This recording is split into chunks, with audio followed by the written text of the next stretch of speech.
तो इस वीडियो में हम लोग कवर करेंगे कोऑर्डिनेशन कंपाउंड्स के वो सारे वैरायटीज ऑफ क्वेश्चन जिसके एग्ज़ाम में आने की पॉसिबिलिटी बहुत ज़्यादा है। और उसके अलावा हम लोग उन सारे क्वेश्चंस को ट्रिक की मदद से सॉल्व करेंगे और उस ट्रिक की मदद से हम लोग कोई भी क्वेश्चन आसानी से 10 सेकंड में सॉल्व कर देंगे। और साथ में हम लोग थोड़ा थोड़ा थ्योरी पार्ट भी देखते हुए चलेंगे कि जो कि उस टॉपिक्स में यूज होंगे। तो पहले देखते हैं, पहला टॉपिक है question on coordination number and oxidation state. ये जैसे पूछा जाता है कि find coordination number and oxidation state of following compound, ये क्वेश्चन आता है। तो पहले तो कोऑर्डिनेशन कंपाउंड शुरू करने से पहले थोड़ा सा मेटल आयन और लिगेंड्स के बीच में के बारे में बता देते हैं। तो मेटल आयन क्या होते हैं, जो कि मतलब कोऑर्डिनेशन कंपाउंड में जो मेटल आयन्स इन्वॉल्व होते हैं वो जनरली डी ब्लॉक एलिमेंट्स होते हैं। हम लोग जानते हैं कि जो डी ब्लॉक एलिमेंट्स होते हैं उनमें 5 ऑर्बिटल्स होते हैं। ठीक है, 1 2 3 4 5, और हर ऑर्बिटल में दो दो इलेक्ट्रॉन्स भर सकते हैं। और ये एक 4s ऑर्बिटल है, तो डी ब्लॉक। अब जो मेनली यूज होता है मोस्टली वो ये वाला पहला जो पीरियड है डी ब्लॉक का, scandium, titanium, vanadium, chromium, manganese, iron, cobalt, निकल, कॉपर, जिंक। ठीक है, एटॉमिक नंबर 21 होता है स्कैंडियम का, फिर 22, 23, 24, 25, 26, 27, 28, 29, 30। ठीक है, अब देखो जो स्कैंडियम होता है एटॉमिक नंबर 21, उसका जो हमारा इलेक्ट्रॉनिक कन्फिग्रेशन होता है वो होता है 3d1 4s2। मतलब कि डी ऑर्बिटल में एक इलेक्ट्रॉन है और 4s2 में दो इलेक्ट्रॉन है। ऐसे ही टाइटेनियम का 3d2, मतलब एक इलेक्ट्रॉन, यहाँ पे मतलब दो इलेक्ट्रॉन है डी ऑर्बिटल में। पहले एक एक इलेक्ट्रॉन्स हम लोग भरते चलते हैं, फिर पेयरिंग कराते हैं। ऐसे 3d3 में 3 इलेक्ट्रॉन है और इसमें 4s2 में तो ये दो इलेक्ट्रॉन्स हैं ही। ऐसे ही यहाँ पे आ गया 3d5। वैसे तो यहाँ पे 4 इलेक्ट्रॉन्स होने चाहिए थे, मतलब 3d3 के बाद 3d4। बट ये एक्सेप्शन है। जनरली ना जो हाफ फील्ड ऑर्बिटल होते हैं वो ज़्यादा स्टेबल माने जाते हैं। तो हम लोग क्या करें, इस 4s2 से एक इलेक्ट्रॉन्स को निकाल के यहाँ पे मतलब इसको हाफ फील्ड बना दे रहे हैं। ये थोड़ा सा एक्सेप्शन है, मतलब यहाँ पे 4s1 वाला एक कम करके ये 5 बना दिए। तो देखना 5 वाला और 10 वाला एक्सेप्शन होगा, क्योंकि हाफ फील्ड या फुल फील्ड ज़्यादा स्टेबल माना जाता है। ऐसे ही अब नेक्स्ट मैग्नीज का ये 5 इलेक्ट्रॉन और 4s2। ऐसे ही आयरन का 26, तो 3d6 4s2, तो 3d ये 5 हो गया और 6 वाला कहाँ भरेंगे, फिर इसमें पेयरिंग करा देंगे और 4s2। ऐसे ही निकल का मान लो 3d8 है, तो 1 2 3 4 5 6 7 8, पहले एक एक भरे फिर पेयरिंग कराए, तो ये 8 हो गया और 4s2। अब यहाँ पे फिर एक एक्सेप्शन आ गया, क्योंकि देखो ये है यहाँ पे 9 होना चाहिए था, 8 के बाद 9 होना चाहिए था ऐसे। तो हम लोग 9 करते तो कुछ ऐसा होता और 4s2 यहाँ पे दो इलेक्ट्रॉन्स होते। बट हम बताए थे हाफ फील्ड या फुल फील्ड ज़्यादा स्टेबल होता है, तो इसलिए यहाँ से एस वाले ऑर्बिटल से एक इलेक्ट्रॉन निकाल के यहाँ पे फुल फील्ड बना दिए। ठीक है, तो ये कुछ इलेक्ट्रॉनिक कन्फिग्रेशन होता है, ऐसे बाकी भी भर लेना। अब देखते हैं लिगेंड्स के बारे में। लिगेंड्स क्या होते हैं, ऐसे कोई भी कंपाउंड जो कि lone pair of electrons donate करते हैं। ठीक है, तो बेसिकली कोऑर्डिनेशन कंपाउंड कैसे बनता है, मेटल के पास क्या होता है, खाली ऑर्बिटल्स होते हैं। इन खाली ऑर्बिटल्स में जो लिगेंड होता है, मान लो NH3, ठीक है, ये लिगेंड है। इसके पास जो लोन पेयर होगा ये क्या करेगा, मेटल के खाली ऑर्बिटल में डोनेट कर देगा, और इसी को बोलते हैं कोऑर्डिनेट बॉन्ड। और इस तो यही सब हमको पढ़ना है। तब लिगेंड कई तरह के होते हैं, यूनिडेंटेंट, बाइडेंटेंट, पॉलीडेंटेंट, एम्बीडेंटेंट। यूनिडेंटेंट मतलब कि अ, जो केवल एक लोन पेयर डोनेट करे, या कि जिसका केवल एक ही डोनर साइट हो। जैसे Cn-, केवल एक ही बॉन्ड बना रहा है, Cl-, OH-। ठीक है, ऐसे ही कुछ यूनिडेंटेंट लिगेंड जो कि न्यूट्रल नेचर के होते हैं। एकदम याद कर लेना न्यूट्रल क्या होता है। तो वाटर NH3 न्यूट्रल होता है, CO न्यूट्रल होता है, NO न्यूट्रल होता है। तो ये चार्ज एकदम याद कर लेना, Cn-, Cl-, OH-, H2O NH3 CO NO, ये न्यूट्रल होता है। ऐसे ही बाइडेंटेंट लिगेंड, बाइडेंटेंट लिगेंड मतलब जिसके दो डोनर साइट हों, जैसे कि इथाइलिन डाई अमीन। ये क्या होता है, बाइडेंटेंट लिगेंड होता है। इथाइलिन डाई अमीन क्या होता है, NH2 CH2 CH2 और NH2। तो इस नाइट्रोजन के पास भी लोन पेयर है, इसके पास भी लोन पेयर है, तो ये भी डोनेट कर सकता है, ये भी डोनेट कर सकता है। ये हो गया बाइडेंटेंट लिगेंड। ऐसे ही ऑक्जेलेटो C2O4-2, तो C,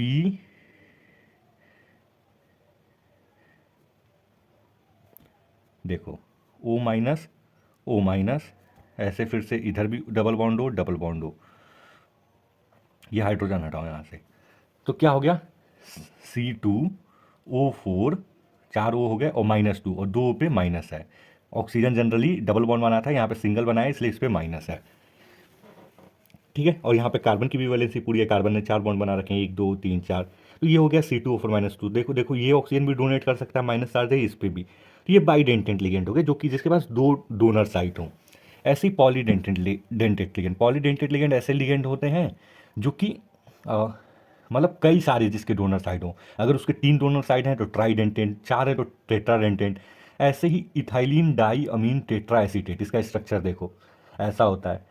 और इसके ना कितने डोनर साइट होते हैं, 6 डोनर साइट होते हैं, तो ये हेक्साडेंटेट होता है। ठीक है, ये 4 जरूर याद कर लेना। जैसे इथाइलिन डाइअमीन जो होता है वो न्यूट्रल नेचर का होता है, ऑक्जिलेटो -2, इथाइलिन डाइअमाइन टेट्राएसीटेट EDTA -4 चार्ज होता है, क्योंकि ऑक्सीडेशन नंबर निकालने में एक चार्ज बहुत काम आएगा।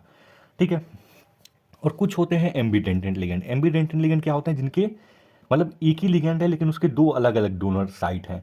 जैसे NO2, NO2, ये NO2 है। तो अगर ऑक्सीजन भी डोनेट कर सकता है और नाइट्रोजन भी डोनेट कर सकता है, दोनों के पास लोन पेयर है। तो अगर ऑक्सीजन डोनेट कर रहा है तो ONO करके लिखेंगे हम लोग, और इसका नाम होगा नाइट्राइटो। अगर NO2, अगर नाइट्रोजन डोनेट कर रहा है तो उसको NO2 लिखते हैं। ऐसे ही अगर HCN HCN माइनस में सल्फर अगर डोनेट कर रहा है तो HCN लिखेंगे, अगर नाइट्रोजन डोनेट कर रहा है तो NCS लिखेंगे। ऐसे ही यहाँ पे ये जो Cl था हम लोगों का CN माइनस, तो अगर कार्बन डोनेट कर रहा है तो CN माइनस लिखेंगे, अगर नाइट्रोजन डोनेट कर रहा है NC तो NC लिखेंगे। ठीक है, तो ये एम्बीडेंटेंट लिगेंड होते हैं जिनके पास दोनों 2 डोनर साइट्स होती हैं। चिलेटिंग लिगेंड क्या होते हैं, देखो जो बाइडेंटेंट या पॉलीडेंटेंट लिगेंड होते हैं। बाइडेंटेंट लिगेंड मतलब इथिलीन डाइअमाइन या ऑक्जिलेटो, पॉलीडेंटेंट मतलब EDTA। ये क्या करते हैं, ये अपना दोनों डोनर साइट साइमल्टेनियसली अगर यूज कर रहे हैं रिंग बनाने के लिए। मान लो यहाँ पे एक मेटल आयन है, मेटल के पास खाली ऑर्बिटल है, तो ये भी डोनेट कर दिया और ये भी डोनेट कर दिया। जैसे ये है ethylene डाइअमीन, CH2 CH2 NH2 NH2, और एक मेटल आयन है, तो सेम मेटल आयन को अगर मतलब दोनों डोनर साइड से डोनेट किया जा रहा है और एक साइकिल सा बन जा रहा है, तो इसको बोलते हैं चिलेट लिगेंड। और ये याद कर लेना, चिलेट लिगेंड मोस्ट स्टेबल होते हैं, ये स्टेबल वर्ड कि मोस्ट स्टेबल होते हैं चिलेट लिगेंड, क्योंकि हमको 2 दे देगा कंपाउंड्स, जैसे ऐसे दे देगा CONH3 6 और FeEDTA ऐसे ब्रैकेट में बताएगा, पूछेगा इसमें से बताओ कौन सा ज़्यादा स्टेबल है। तो EDTA क्योंकि पॉलीडेंटेंट है, ये साइकिल बना सकता है, चिलेट बना सकता है, इसलिए ये ज़्यादा स्टेबल है और ये कम स्टेबल है। ठीक है, तो ये था कुछ थ्योरी। अब देखते हैं इस पे पूछे जाने वाले क्वेश्चंस। तो पहला है question on coordination number in oxidation state, कि find the coordination number in oxidation state of the following. तो देखो कोऑर्डिनेशन नंबर क्या होता है, denticity into number of ligand. ठीक है, मतलब डेंटिसिटी क्या है, मतलब यूनिडेंटेंट है, बाइडेंटेंट है, ट्राइडेंटेंट है, पॉलीडेंटेंट है, हेक्साडेंटेंट है, इनटू नंबर ऑफ लिगेंड। तो मान लो ये एक कॉम्प्लेक्स है, तो ये CO क्या है, CO है CO, ये है यूनिडेंटेंट लिगेंड। तो यूनिडेंटेंट लिगेंड है, और तो डेंटिसिटी हो गई इसकी 1, मतलब यहाँ पे लिख दे रहा है डेंटिसिटी हो गई 1, और नंबर ऑफ लिगेंड्स कितने हैं 4, तो इसका कोऑर्डिनेशन नंबर हो गया 4। ऐसे ही यहाँ पे देखो NH3 क्या है, NH3 भी एक तरह का यूनिडेंटेंट लिगेंड है, तो 1 × 4 = 4। ऐसे CN क्या है, एक तरह का यूनिडेंटेंट लिगेंड है, यूनिडेंटेंट है तो 1 × और ये CN कितने 6 हैं, तो इसका कोऑर्डिनेशन नंबर हो गया 6। ऐसे ही EDTA क्या होता है, एक तरह का हेक्साडेंटेंट लिगेंड होता है, तो 6, और ये कितना है, केवल एक ही है, तो 6 × 1, इसका कोऑर्डिनेशन नंबर हो गया 6। ऐसे ही EN याद करना, ये शॉर्ट फॉर्म होता है इथिलीन डाइअमीन का, इथिलीन डाइअमीन। तो EN इथाइलिन डाइअमीन क्या होता है, बाइडेंटेंट होता है, तो 2 डेंटिसिटी 2 और कितने हैं 3, इसका कोऑर्डिनेशन नंबर हो गया 6। तो ये रहा कोऑर्डिनेशन नंबर निकालना। नेक्स्ट है ऑक्सीडेशन नंबर निकालना, ऑक्सीडेशन स्टेट निकालना बेसिकली, कि जो सेंट्रल, जनरली हम लोग सेंट्रल मेटल एटम पे निकालते हैं ब्रैकेट के अंदर, तो सेंट्रल मेटल एटम पे कितना ऑक्सीडेशन स्टेट है, तो मैथ्स लगा के भी निकाला जा सकता है। और उसके अलावा ट्रिक भी है कि charge on coordination sphere minus charge on ligand, जो ब्रैकेट के अंदर होता है ना उसको बोलते हैं कोऑर्डिनेशन स्फीयर। ठीक है, और चार्ज ऑन लिगेंड, और लिगेंड के ऊपर कितना चार्ज है। तो जैसे यहाँ पे बात करते हैं NiCO4, तो चार्ज ऑन कोऑर्डिनेशन स्फीयर के ऊपर कोई चार्ज है नहीं है, मतलब इस ब्रैकेट के बाहर यहाँ पे +2 +3 कुछ दिख रहा है, नहीं दिख रहा है। तो चार्ज ऑन कोऑर्डिनेशन स्फीयर तो मान लो यहाँ पे 0 हो गया, ठीक है। माइनस चार्ज ऑन लिगेंड, तो चार्ज ऑन लिगेंड CO कैसा होता है, न्यूट्रल नेचर का होता है। अगर न्यूट्रल नेचर का है तो ये भी 0 हो गया, चार्ज ऑन लिगेंड भी 0 हो गया, ठीक है। तो इसका ऑक्सीडेशन स्टेट निकल के क्या आया, 0 आया।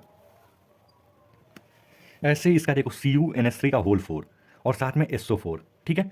तो चार्ज ऑन कोऑर्डिनेशन स्फीयर, तो देखो हमेशा से हम लोग जानते हैं जैसे ऑर्गेनिक मतलब ये नियम है NaCl, पॉजिटिव हमेशा आगे लिखते हैं, निगेटिव हमेशा बाद में लिखते हैं, जैसे Na+Cl-। तो ये क्या है, SO4 के ऊपर कितना चार्ज होता है, -2 चार्ज होता है। SO4 के ऊपर -2 चार्ज होता है। तो तो इसको ऐसे लिख सकते हैं, CuNH3 को CuNH3 होल 4 और SO4 पे -2, SO4 पे -2 होता है तो इस पे +2 रहा होगा, ठीक है। तो चार्ज ऑन कोऑर्डिनेशन स्फीयर कितना है, +2 और minus charge on ligand, NH3 एक तरह का न्यूट्रल लिगेंड होता है, तो इस पे क्या है, 0 चार्ज। तो कॉपर का ऑक्सीडेशन नंबर क्या हुआ, +2 आ गया, ठीक है। ऐसे ही K4FeCN6, तो इसको ऐसे लिख सकते हैं K4 है, ठीक है, K4 है तो K के ऊपर कितना होता है, +4 होता है, मतलब K क्या है, K के ऊपर प्लस होता है ना, K+ लिखते हैं, जैसे KOH लिखते हैं तो K+OH-, तो K के ऊपर प्लस होता है क्या, क्योंकि यहाँ पे K 4 है तो इस पर +4, ठीक है, मान लो ऐसे K 4 है तो +4 और ब्रैकेट के अंदर FeCN6 है, अगर इस पर +4 है तो इस पर -4, ठीक है। अब इसमें -4 है तो चार्ज ऑन कोऑर्डिनेशन स्फीयर कितना हो गया, -4 और minus charge on ligand CN क्या होता है, CN- होता है जनरली, CN-, तो इस पर कितना आ गया, -1 और कितने हैं, 6 हैं तो -1 × 6 तो +2 आ जाएगा यहाँ पे हमारा, Fe के ऊपर चार्ज +2 आ जाएगा, ऐसे सॉल्व कर सकते हैं। नेक्स्ट है CuNH3 होल 6 Cl3, तो Cl के ऊपर माइनस चार्ज होता है और क्योंकि यहाँ पे 3 है तो यहाँ पे -3 होगा, Cl मतलब -3 है तो इसके ऊपर कितना आएगा, +3, ब्रैकेट के ऊपर कितना आएगा, +3, तो चार्ज ऑन कोऑर्डिनेशन स्फीयर कितना हो गया हमारा, +3 और माइनस NH3 क्या होता है, न्यूट्रल लिगेंड होता है तो 0 × और क्योंकि 6 है 6 तो कोई बात नहीं, 0 × 6 0 ही होगा, तो कोबाल्ट के ऊपर कितना चार्ज आ गया, +3, इसका ऑक्सीडेशन स्टेट आ गया। ऐसे ही EDTA हमारा क्या होता है, हेक्साडेंटेट लिगेंड होता है, ठीक है। तो चार्ज ऑन कोऑर्डिनेशन स्फीयर कितना, माइनस यहाँ पे लिखा हुआ है, माइनस, तो माइनस मतलब -1 माइनस, और चार्ज ऑन लिगेंड EDTA पे कितना है, -4 है, तो -4 और EDTA कितना है, एक ही है, तो ×1 तो कितना हो गया, -4 और ये माइनस और ये माइनस, इसको सॉल्व कर लो जितना आ जाएगा। तो ऐसे हम लोग ऑक्सीडेशन नंबर निकालते हैं। नेक्स्ट टॉपिक है क्वेश्चन ऑन IUPAC नेमिंग, के पेपर में ये बार बार पूछा जाता है कि इसका IUPAC नेम लिखो, तो सिंपल है, उसके लिए हम लोग को बस कुछ लिगेंड्स के नाम याद रखने हैं, बाकी सारा बहुत ही आसानी से ट्रिक से हो जाएगा। केवल PLMN यही एक ट्रिक है, इसको लगाओ और सारा क्वेश्चन IUPAC का आसानी से हो जाएगा। तो देखो जैसे F- है, कहीं फ्लोरीन है तो उसको फ्लोरो या फ्लोरिडो, जनरली आइडो वाला ही वो प्रीफर करना। Cl- है तो साइनाइडो या साइनो, Cl- है तो क्लोरो या क्लोरिडो, NH2- है तो अमाइडो, OH- है तो हाइड्रोक्सो या हाइड्रोक्साइडो। NCERT में आइडो ही जनरली लिखा है तो आइडो वाला प्रीफर करो। H2O के लिए हम लोग एक्वा बोलते हैं, NH3 को अमीन बोलते हैं, CO को कार्बोनाइल बोलते हैं, NO को नाइट्रोसाइल बोलते हैं, C2O4 को ऑक्जेलेटो बोलते हैं, EN को इथिलीन डायमीन, EDTA को इथिलीन डायमीन टेट्राएसिटेट, SO4 को सल्फेट, NO2 को हम लोग नाइट्राइटो बोल सकते हैं या फिर नाइट्रीटो N, मतलब N से जुड़ा है, और नाइट्रीटो O मतलब कि O से जुड़ा है, ये एम्बिडेंट लिगेंड है, या फिर मतलब यही याद रखो, नाइट्राइटो N मतलब जब N से जुड़ा हो NO2 में, और जब O से जुड़ा हो तो नाइट्राइटो O। तो ये एकदम याद कर लेना है बस, उसके बाद से ट्रिक बस लगाना है। PLMN, P मतलब नेम ऑफ पॉजिटिव आयन, कि सबसे पहले हम लोग पॉजिटिव आयन का नाम लिखेंगे, फिर हम लोग L मतलब name of ligand with number, फिर हम लोग लिगेंड का नाम लिखेंगे नंबर के साथ, अगर 2 लिगेंड हैं तो बाई, अगर 3 है तो ट्राई, अगर 4 हैं तो टेट्रा, और अगर बाईडेंटेंट लिगेंड है तो उसके लिए हम लोग बिस यूज करते हैं, अगर हेक्साडेंटेंट हैं तो अगर ट्राइडेंटेंट है तो ट्रिस यूज करते हैं, तो ऐसा। उसके बाद हम लोग क्या लिखेंगे, मेटल आयन का नाम लिखेंगे विथ ऑक्सीडेशन स्टेट, ठीक है। अगर कॉम्प्लेक्स हमारा कैटाइनिक है या फिर न्यूट्रल है तो मेटल का नाम हम लोग एज इट इज लिख देंगे, जैसे कॉपर है तो कॉपर और ऑक्सीडेशन स्टेट 2 है तो कॉपर 2, ऐसे ही आयरन 2, मैग्नीशियम 2, अगर हमारा कॉम्प्लेक्स कैटायनिक है, मतलब कॉम्प्लेक्स के ऊपर अगर पॉजिटिव चार्ज है, कैटायनिक है या न्यूट्रल है तो, और अगर हमारा कॉम्प्लेक्स एनायनिक है या निगेटिव चार्ज है तो हम लोग 8 यूज करेंगे। जैसे कॉपर को लिखेंगे क्यूप्रेट, कुछ स्पेसिफिक बता दें, आयरन को लिखते हैं फेरेट, मतलब 8 वर्ड लगा देते हैं, ठीक है। अब और लास्ट में हम लोग लिखते हैं नेम ऑफ निगेटिव आयन, ठीक है। अब ये ट्रिक करके हम लोग देखो कितने सारे नाम लिखते हैं। जैसे ये है CuNH3 होल 6Cl3, तो हमको ट्रिक लगाना PLMN। पहले नेम ऑफ पॉजिटिव आयन, तो नेम ऑफ पॉजिटिव आयन यहाँ पे क्या है, ये है Cl तो निगेटिव होगा, तो यहाँ पे पॉजिटिव आयन क्या है, ये कॉम्प्लेक्स है और ये Cl वाला निगेटिव है। तो पहले कॉम्प्लेक्स का नाम लिखेंगे, लास्ट में क्लोरीन लिखेंगे, फिर name of ligand with number. अब लिगेंड का नाम लिखेंगे क्योंकि ये 6 है तो हेक्सा, हेक्सा, और हेक्सा के बाद से ये NH3 को क्या बोलते हैं हम लोग, अमीन, तो हेक्सा, और कंटिन्यूअस फॉर्म में लिखेंगे, कोई गैप नहीं देंगे, अमीन। तो हमने क्या किया, नेम ऑफ लिगेंड लिख दिया विथ नंबर, हेक्सा अमीन। अब क्या लिखेंगे, मेटल आयन का नाम लिखेंगे विथ ऑक्सीडेशन स्टेट, क्योंकि यहाँ पे मेटल आयन पॉजिटिव है और ये Cl यहाँ पे नेगेटिव होता है, तो मेटल आयन अगर पॉजिटिव है तो इसका नाम एज इट इज लिख देंगे। जैसे कोबाल्ट है तो कोबाल्ट, तो हेक्सा अमीन कोबाल्ट।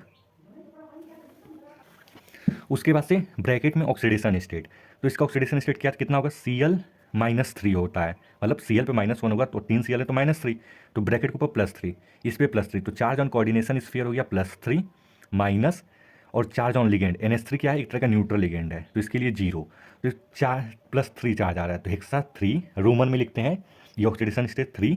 और लास्ट में name of negative ion, negative ion क्या है, Cl3 क्लोरीन है, तो सिंपल निगेटिव आयन का नाम लिख दो, यहाँ पे ट्राई डाई नहीं लगाना है, तो सिंपल क्लोरीन लिख देना है। डाई या ट्राई हमको सिर्फ लिगेंड के साथ लगाना है, पॉजिटिव या निगेटिव आयन के साथ नहीं लगाना है, तो सिंपल क्लोरीन लिख दो। तो यहाँ पे क्लोरीन नहीं, बेसिकली क्लोराइड होगा, ये थोड़ा सा देख लेना, यहाँ पे क्लोराइड होगा, ठीक है। निगेटिव चार्ज पे आइड यहाँ पे लगा दे रहा है।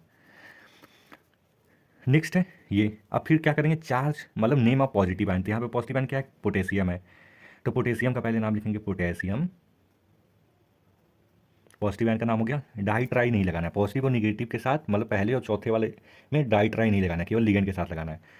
अब पोटेशियम लिख दिए। अब दूसरा क्या है, name of ligand with number, ligand क्या है, साइनो है, तो पोटेशियम हेक्सा साइनो। उसके बाद से मेटल आयन का नाम, मेटल आयन यहाँ पे क्या है, निगेटिव है, जैसे पोटेशियम पॉजिटिव हो गया तो ये कॉम्प्लेक्स क्या हो गया, निगेटिव हो गया, तो निगेटिव के लिए 8 वर्ड लगा देंगे, तो जैसे बताए थे फेरेट, फेरेट। और इस पे चार्ज कितना है, पोटेशियम पे +4, यहाँ पे +4 तो इसके ऊपर -4, तो कितना हो गया, ये -4 हो गया, तो चार्ज ऑन कोऑर्डिनेशन स्फीयर -4, और माइनस चार्ज ऑन लिगेंड कितना हो गया 6, मतलब Cn को होता है -1 × 6, तो -6। अब इसको सॉल्व कर लो तो कितना आएगा, 2 आएगा, तो फेरेट, साथ में फेरेट के आगे 2 हो गया बस, और फेरेट 2 मतलब ऑक्सीडेशन स्टेट लिख लिया, और यहाँ पे निगेटिव आयन, मतलब निगेटिव आयन तो यही था, तो हो गया हमारा, बस यहाँ पे लिख के छोड़ देंगे, कोई निगेटिव आयन नहीं दिख रहा है तो। ऐसे ही मान लो इसका नाम लिखना है। हाँ, एक और चीज़ बताना भूल गए, ये जब पॉजिटिव, और देखो यहाँ पे हमने पॉजिटिव इस कॉम्प्लेक्स को बताया, Cl निगेटिव बनाया, तो देखो पॉजिटिव का जब नाम लिखेंगे और जब निगेटिव का नाम लिखेंगे तो कंटिन्यूअस फॉर्म में होता है, बस जब पॉजिटिव को निगेटिव से जब सेपरेट करेंगे तो वहाँ पे एक थोड़ा सा गैप देते हैं। जैसे हेक्सा अमाइनो कोबाल्ट थर्ड, यहाँ तक मतलब ये जो पूरा कॉम्प्लेक्स का नाम था हेक्सा अमाइनो कोबाल्ट थर्ड, तो ये हमारा पूरा कंटिन्यूअस फॉर्म में है, फिर निगेटिव आयन का नाम लिखना था तो एक थोड़ा सा गैप दे दिए क्लोराइड लिखने के लिए। अब ऐसे ही K4, इसको पोटेशियम लिख दिए, फिर थोड़ा सा गैप देंगे, फिर ये पूरा कॉम्प्लेक्स का नाम लिखेंगे, हेक्सा साइनोफेरेट, एक कंटिन्यूअस फॉर्म में होगा। अब देखो इसका नाम, अब जब कई सारे लिगेंड्स होते हैं तो हम लोग अल्फ़ाबेटिकल ऑर्डर फॉलो करते हैं। पहले वही कि पहले पॉजिटिव आयन का नाम लिखेंगे, तो इसमें पॉजिटिव आयन क्या दिख रहा है, Cl2 हमारा निगेटिव आयन है, तो ये कॉम्प्लेक्स हमारा यहाँ पे पॉजिटिव दिख रहा है, तो पहले इसका नाम लिखते हैं। और अब देखो पॉजिटिव आयन का पहले नाम लिखेंगे, ये तो हो गया। अब लिगेंड का नाम लिखेंगे विथ नंबर, तो लिगेंड का नाम लिखेंगे विथ नंबर, और साथ में हम लोग यहाँ पे अल्फ़ाबेटिकल ऑर्डर जनरली फॉलो करते हैं, तो इसका NH3 का होता है अमीन, और Cn का और Cl का होता है क्लोरो, तो E पहले आता है C से, तो पहले इसका लिखेंगे, तो ये कितना है 5 है, तो पेंटा 5 के लिए पेंटा अमीन, फिर ये क्लोरो है, क्लोरो, पेंटा अमीन क्लोरो, उसके बाद से क्या लिखेंगे, मेटल आयन का नाम लिखेंगे। मेटल आयन का क्या नाम है यहाँ पे, मेटल आयन का नाम है कोबाल्ट, क्योंकि ये पॉजिटिव चार्ज है तो एज इट इज लिख देंगे, कोई चेंज नहीं करेंगे। तो कोबाल्ट, और साथ में अब चार्ज बताएंगे। तो चार्ज के लिए क्या करेंगे, Cl के ऊपर कितना है, -2 है यहाँ पे, क्योंकि 2 क्लोरीन है तो -2, तो इसके ऊपर आ गया +2। तो charge on coordination sphere +2 minus charge on ligand, NH3 तो न्यूट्रल होता है तो NH3 को छोड़ दो, क्लोरीन के ऊपर चार्ज होता है तो इस पर -1। अब इसको सॉल्व कर देंगे हम लोग। तो सॉल्व करेंगे तो कितना आएगा, कोबाल्ट के ऊपर चार्ज +3 आएगा, तो कोबाल्ट थर्ड। और क्योंकि क्लोरीन है यहाँ पे अब उसके बाद से मतलब मेटल आयन का नाम लिख दे विथ ऑक्सीडेशन स्टेट। अब नेगेटिव चार्ज का आयन, ठीक थोड़ा सा गैप देंगे नेगेटिव चार्ज के लिए, और यहाँ पे क्लोराइड, ये लिख दिए नेगेटिव चार्ज का नाम। तो ऐसे नाम लिखते हैं। अब ये कुछ क्वेश्चन है जो पेपर में आए हैं, उनको देख लेते हैं। जैसे इसका नाम लिखना है FeS2O6 2+, तो इसको एकदम साफ सुथरा लिखते हैं।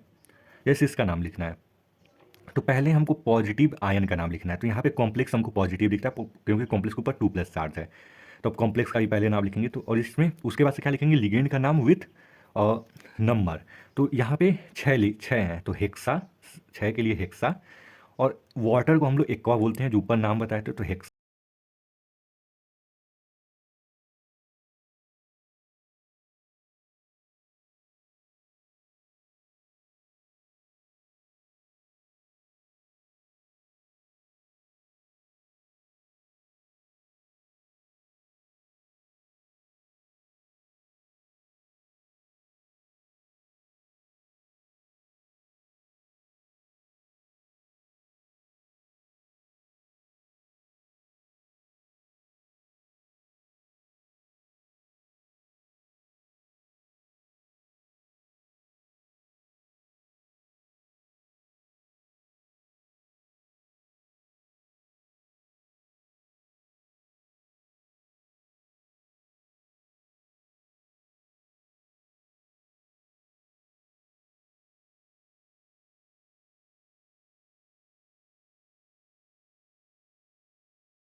तो इसको जब सॉल्व करेंगे तो कितना आ गया हमारा, एल्यूमिनेट थर्ड, ऑक्सीडेशन स्टेट 3 आ गया। तो ऐसे लिखते हैं। बाकी जितने क्वेश्चन हैं खुद सॉल्व करके मेरे को भेजना। अब कुछ ऐसे वेराइटीज ऑफ क्वेश्चन बता देते हैं, जैसे ऐसे वर्ड्स फॉर्म में दिया रहेगा, बोलेगा इसका फॉर्मूला लिखो। तो इन क्वेश्चन को सॉल्व करते हैं, थोड़ा सा दिमाग लगाना पड़ता है इन क्वेश्चन को सॉल्व करने के लिए। जैसे पोटेशियम लिखा है, तो पोटेशियम के लिए 4, क्योंकि पहले पॉजिटिव चार्ज को लिखते हैं तो 4। अब यहाँ पे के पास 4, K4 होगा, K3 होगा, वो अभी हमें नहीं पता है, उसके लिए थोड़ा सा दिमाग लगाना पड़ेगा। फिर निगेटिव, फिर क्या करते हैं हम लोग, कॉम्प्लेक्स बना लेंगे और उसके बाद से क्या लिखेंगे, निगेटिव चार्ज का नाम लिखेंगे। तो मतलब उसके बाद से लिगेंड का नाम लिखेंगे, तो साइनाइडो, टेट्रासाइनाइडो, मतलब साइनाइड है 4, और क्योंकि 8 लगा है मतलब कि ये कॉम्प्लेक्स हमारा नेगेटिव है, तभी तो 8 लगा है ना। तो निकल पे 8 लगा है, तो निकल, तो KNiCN4, ये तो हमारा हो गया, इतना तक तो पता चल गया। निकलेट और यहाँ पे 2 था। अब ये निकल पे +2 चार्ज है। अब ये थोड़ा सा दिमाग लगाना पड़ेगा कि के यहाँ पे कितना होगा और निकल पे +2 चार्ज कैसे आएगा। ठीक है, मतलब निकल पे +2 चार्ज कितना कैसे आएगा ये हमको पता लगाना है। तो ये ऐसे ही पता चल पाएगा ये कैसे पता चल पाएगा, तो charge on coordination sphere minus charge on ligand. तो चार्ज ऑन लिगेंड कितना है हमारे पास, -4 है, मतलब -4 है। अब हम लोग कैसे कितना सॉल्व करें कि ये वैल्यू हमारे पास +2 आ जाए, यही थोड़ा सा दिमाग लगाना है, +2 आ जाए। ठीक है, तो यहाँ पे क्या लिखें, चार्ज ऑन कोऑर्डिनेशन स्फीयर कितना हो कि ये वैल्यू +2 आ जाए, बस इसी को सॉल्व करना है। तो अगर हम लोग यहाँ पे -2 रख दें तो ये वैल्यू +2 आ जाएगी। तो यहाँ पे अगर ये -2 रख दें तो मतलब चार्ज ऑन कोऑर्डिनेशन स्फीयर यहाँ पे -2 रहा होगा, चार्ज ऑन कोऑर्डिनेशन स्फीयर। तो अगर ये चार्ज ऑन कोऑर्डिनेशन स्फीयर -2 है तो ऑब्वियस सी बात है K +2 होगा। +2 कब होगा, जब K2 होगा। तो K2 NiCN4, ये हमारा फॉर्मूला हो गया, K2 NiCN4। नेक्स्ट है, अब देखो, ट्राइस इथेन 1,2 डाईअमीन क्रोमियम थर्ड क्लोराइड, ये क्लोराइड है, निगेटिव चार्ज है, तो ऑब्वियस सी बात है ये पूरा पॉजिटिव चार्ज होगा हमारा, क्योंकि ये ट्राइस है मतलब कि कोई बाइडेंटेंट लिगेंड है, ये बाइडेंटेंट लिगेंड है हमारा। इथेन 1,2 डाईअमाइन, या इसी को बोलते हैं इथाइलिन डाईअमीन, मतलब इथाइलिन डाईअमीन, EN को ही बोल रहा है। तो ट्राइस, तो एक कॉम्प्लेक्स बनाओ, इसमें हमारा EN कितना है, ट्राइस है, मतलब 3 है, और फिर क्रोमियम है। ठीक है, और क्रोमियम कितना है, इसके ऊपर +2 चार्ज है, अभी देखते हैं +2 कैसे आएगा। और यहाँ पे हमारा क्लोरीन है। ठीक है, अब हम लोग जानते हैं जैसे क्रोमियम के ऊपर +2 लाना है और हमको ये भी पता करना है क्लोरीन का कितना नंबर है। ठीक है, तो हम लोग ये फॉर्मूला जानते हैं ना, charge on coordination sphere minus charge on ligand. Ligand यहाँ पे EN है, इथिलीन डाईअमीन, ये न्यूट्रल नेचर का होता है, तो चार्ज ऑन लिगेंड तो 0 हो गया। तो चार्ज ऑन कोऑर्डिनेशन स्फीयर, ये तो 0 हो गया, और हमको कितना चाहिए, ऑक्सीडेशन नंबर। तो ऑक्सीडेशन नंबर निकालना है तो हमको ऑक्सीडेशन नंबर कितना चाहिए, +2 चाहिए, +2। तो क्या करें कि ये वैल्यू +2 आ जाए, तो चार्ज ऑन कोऑर्डिनेशन स्फीयर +2 रहा होगा तभी तो ये +2 आएगा। तो इस पर +2 रहा होगा, तो क्लोरीन कितना हो गया, -2, मतलब क्लोरीन 2। तो फॉर्मूला क्या हो गया, क्रोमियम EN3 और क्लोरीन 2। ऐसे एक और क्वेश्चन देखते हैं इसमें, ताकि एक और प्रैक्टिस हो जाए। जैसे ये है, tetra ammine di aqua cobalt third chloride. तो क्लोराइड है, मतलब क्लोराइड को यहाँ पे निगेटिव चार्ज है, इसको लास्ट में लिखना है क्लोराइड को। अब ब्रैकेट, ब्रैकेट में क्या है, टेट्रा अमीन, मतलब कि अमीन मतलब NH3 ग्रुप, यहाँ पे टेट्रा मतलब 4 है, और साथ में डाई एक्वा, मतलब कि एक्वा मतलब H2O यहाँ पे 2 है, 2 है। इसको H2O आगे लिख लो, NH3 बाद में लिख लो, उससे कोई मतलब नहीं है। तो H2O 2 है, NH3 4 है, और डाई एक हो गया, और कोबाल्ट, साथ में कोबाल्ट है, और कोबाल्ट के ऊपर कितना चार्ज है, +3 चार्ज है। ठीक है, मतलब ऑक्सीडेशन स्टेट यहाँ पे +3 है, तो ऑक्सीडेशन स्टेट निकालने का फॉर्मूला जानते हैं, charge on coordination sphere minus charge on ligand. अब ये वैल्यू हमारी +3 है। ठीक है, चार्ज ऑन कोऑर्डिनेशन स्फीयर हमको नहीं पता है, तो चार्ज ऑन लिगेंड तो हमको पता है, NH3 क्या होता है हमारा, न्यूट्रल लिगेंड होता है, H2O क्या होता है, ये भी न्यूट्रल होता है।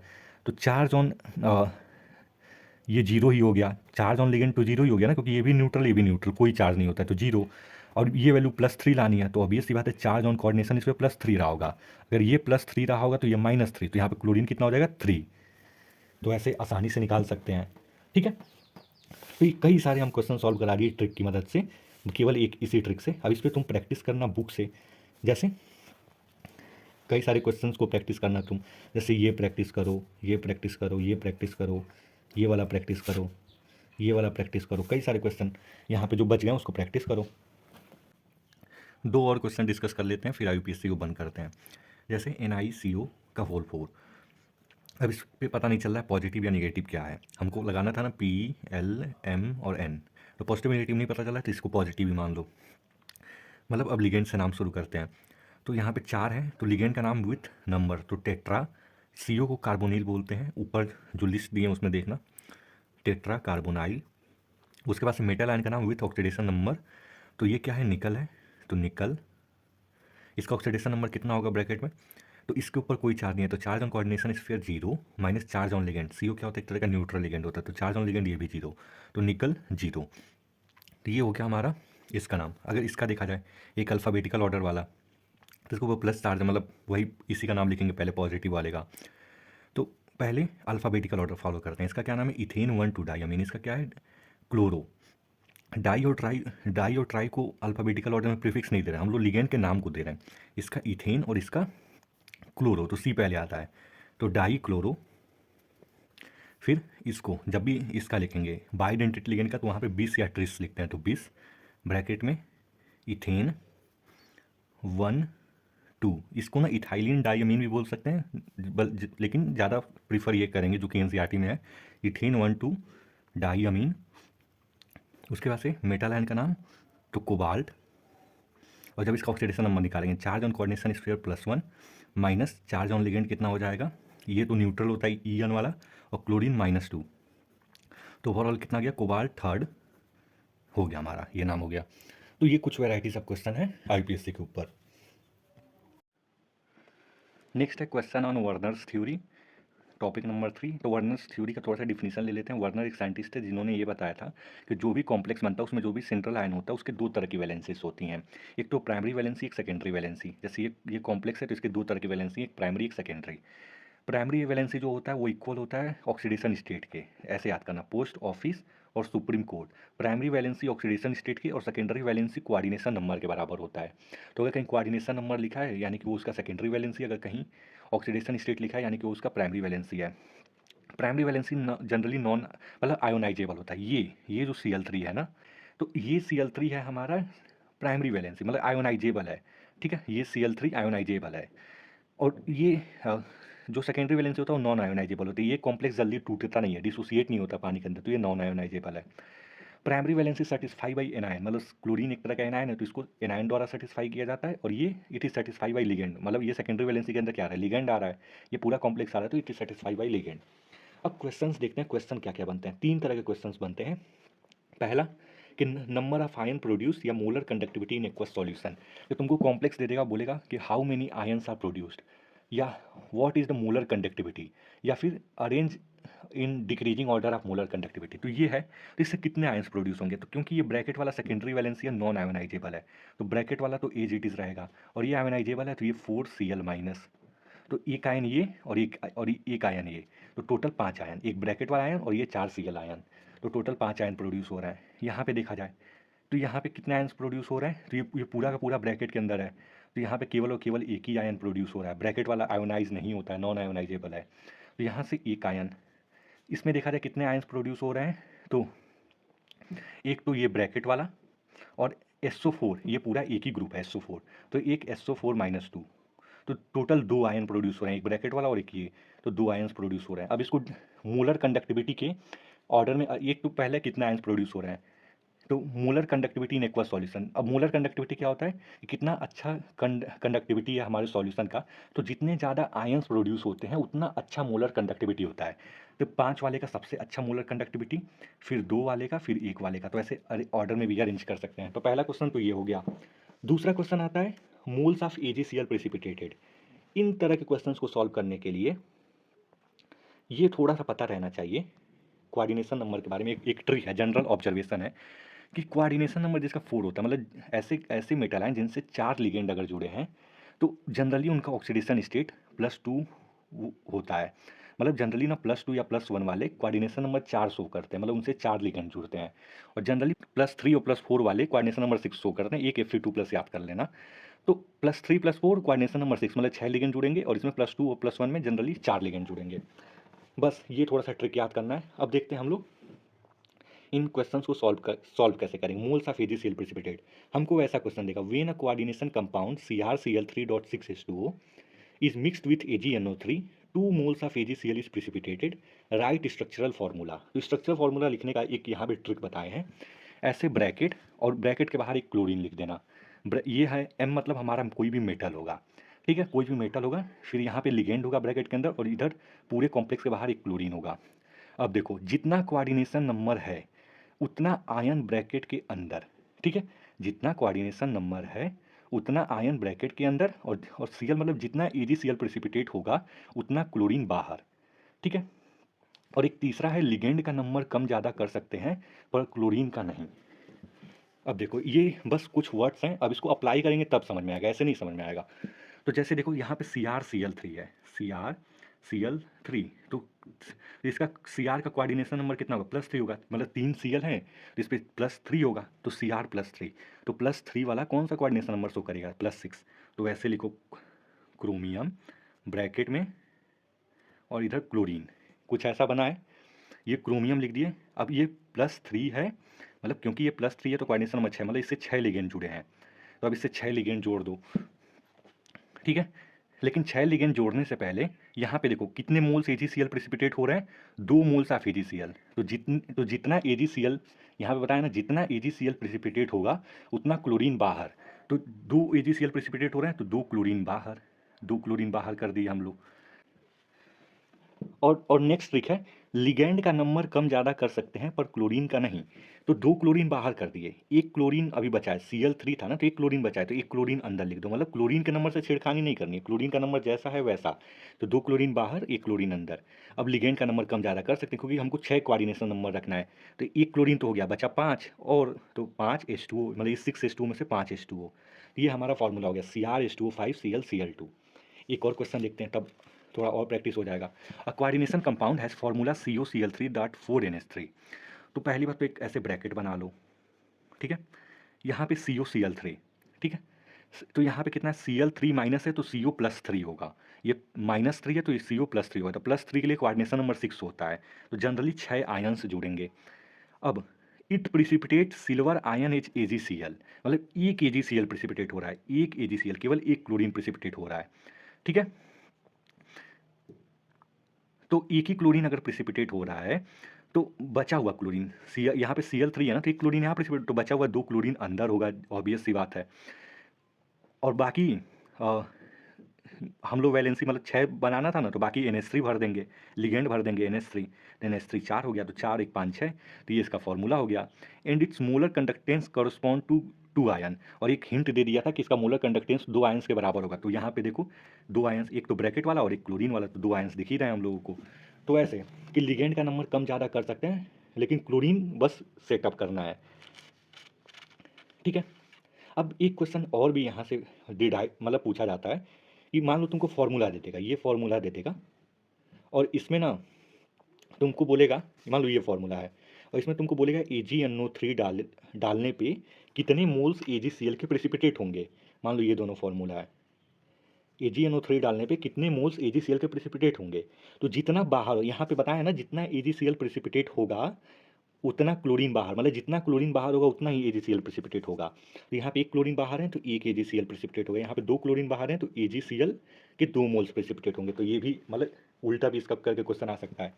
थर्ड वैरायटी ऑफ क्वेश्चन है, on the basis of following observation made with equal solution assign secondary valency. की सेकेंडरी वैलेंसी बताओ, सेकेंडरी वैलेंसी मतलब coordination number, supreme code, secondary valency coordination number और post office, primary valency oxidation state. तो secondary valency बताओ, तो यहाँ पे लिखा PdCl2.4NH3 के में 2 मोल्स AgCl प्रेसिपिटेट हो रहा है, तो इसमें सेकेंडरी वैलेंसी मतलब कोऑर्डिनेशन नंबर कितना होगा, नंबर ऑफ लिगेंड्स कितने होंगे। तो देखो PdCl2, Cl पे -2, मतलब 2 Cl है तो -2, तो PD पे +2, +2 वाले जनरली कोऑर्डिनेशन नंबर 4 शो करते हैं, तो पर +2 वाले कोऑर्डिनेशन नंबर 4 शो करते हैं। तो इसका पहली बात तो हम लोग फॉर्मूला लिखते हैं, तो इसका फॉर्मूला कैसे लिखेंगे, ऐसे ब्रैकेट बनाएंगे, जैसे अभी यहाँ पे है ब्रैकेट बनाए, फिर यहाँ पे मेटल लिखे PD, फिर यहाँ पे लिगेंड लिखेंगे। 2 मोल्स AgCl प्रेसिपिटेट हो रहे हैं तो 2 Cl बाहर, टोटल कितने Cl थे, 2 ही Cl थे, दोनों Cl बाहर कर दिए हम लोग। अब कोई Cl नहीं बचा है, और अंदर हमको चार इसका कोऑर्डिनेशन नंबर मतलब 4 लिगेंड जोड़ने हैं, तो अंदर हम लोग NH3 4 कर दिए, तो इसमें कितने, इसका सेकेंडरी वैलेंसी कितना हो गया, 4 हो गया, ठीक है। नेक्स्ट है PtCl4.2HCl, ठीक है। तो इसको देखो ऐसे ब्रैकेट बनाए सिंपल, PT और यहाँ पे Cl4 है, मतलब 4 क्लोरीन है, मतलब इसका ऑक्सीडेशन नंबर +4 होगा Pt का। +4 वाले 6 कोऑर्डिनेशन नंबर शो करते हैं, 6 जनरली।